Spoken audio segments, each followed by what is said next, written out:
Father, what are your views on Anne Barnhart and her videos? You know, in terms of credentials, there are none. But I think she herself acknowledges that. I think she's very vociferously anti-sedevacantist, I believe. She is touting the idea of Benevacantism. Benevacantism is what it's called now by some, because she is trying to make the case that Benedict XVI did not resign. There are all kinds of arguments that go into this. Some are insisting that Benedict XVI resigned the ministry, but not the office of the papacy. And so we have all kinds of fine distinctions made here, right? Going on 3 hours worth of talk about this and that, and quotes here and quotes there, and all of it for the sake, it seems, of insisting that Francis never really was the Pope. But don't fear, that doesn't make one sedevacantist, because Benedict XVI is still alive, and he was and still is the Pope. So this is the argument that is made. And it's very interesting. If it weren't so tragic, it would be absolutely amusing.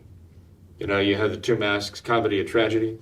Well, if things weren't so tragic, they probably would be amusing to see in the conservative Novus Ordo websites now, all the back and forth. And now they're engaging in name-calling, you know. The people who've been bashing the sedevacantists all along, not really knowing what real sedevacantism is, are now bashing each other mercilessly, and often doing so in the similar terms that the sedevacantists have used to bash them for so long. This is most unfortunate.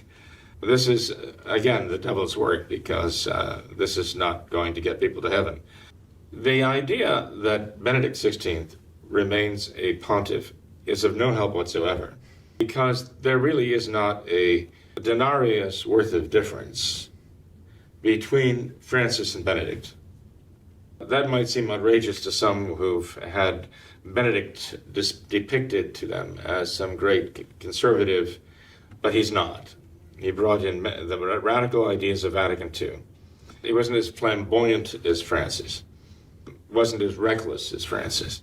But nonetheless, John Paul II and Benedict XVI after him consolidated Vatican II and firmed up the basis of Vatican II for Francis then to take it from there and to do what he's doing now. John Paul II and Benedict XVI actually brought those who had been Catholic people along in modernism to the point where Francis could now take them the next step.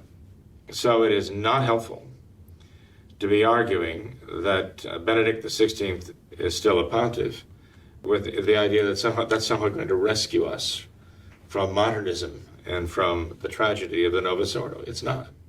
If we're holding Benedict XVI up as the gold standard of the faith, we've already lost the faith, because he said any number of things that were very, very offensive to pious ears and very suspect of being against the faith. One could at least say that much.